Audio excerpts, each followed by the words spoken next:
This is the GAN 251M. Actually, these are the GAN 251Ms. Despite having the same name, they're actually slightly different. Enough so that the question isn't just should you get it, but which one should you get?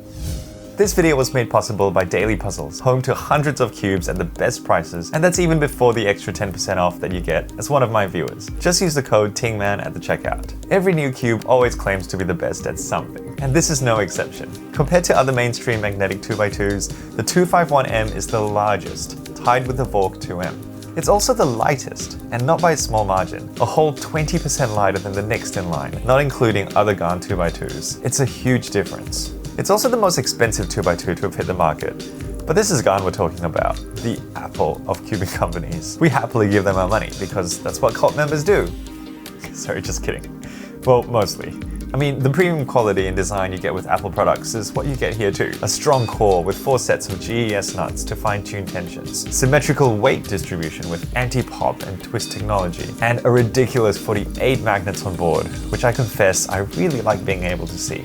It's like having a clear panel on your computer to show off what's inside. And just in case they weren't Apple enough, their box is also a minimalist white design. Yeah, we get it. When I first got the cubes, I was really hoping that I wouldn't end up being a typical GAN fanboy.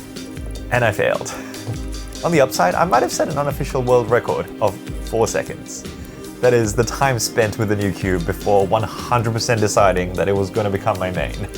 Tell me in the comments if you can beat that time. I'm not amazing at 2x2, but that's in part because I've never felt like I found the right cube.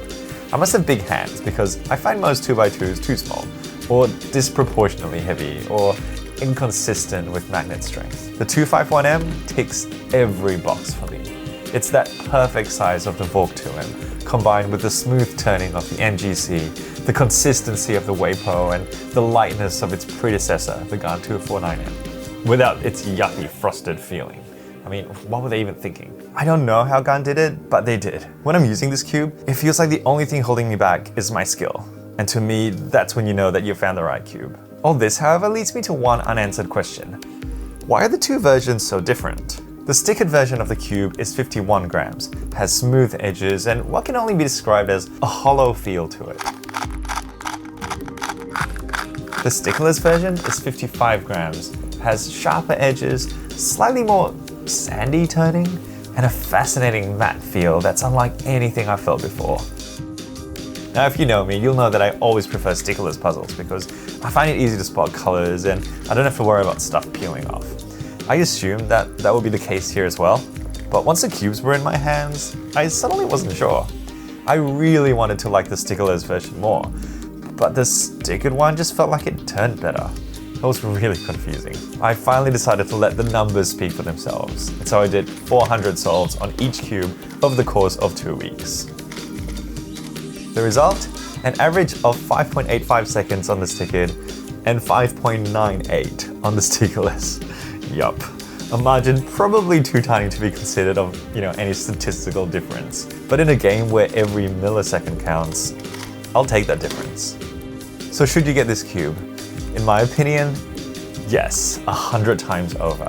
It is the first 2x2 that's made me just want to solve it over and over again, and that's a pretty big deal for me. But as for which one you should get, well, I think it makes more sense to get the stickered version. It feels like that was the original new product that GAN was aiming for, before they then made a variation that ended up being slightly heavier and different feeling. But if you can, get both, because the stickerless version is really cool too, and I reckon it belongs in anyone's collection. Yes, the price is steep because you're paying for both brand and quality, but it's totally worth it. I am such a fanboy. If this video has made you want to get the GAN 251M, please consider buying it from Daily Puzzles. Not only will that support these videos I'm making, but you'll also get 10% off every order, which is honestly one of the best deals out there at the moment. It's a win-win for everyone. Thanks for watching.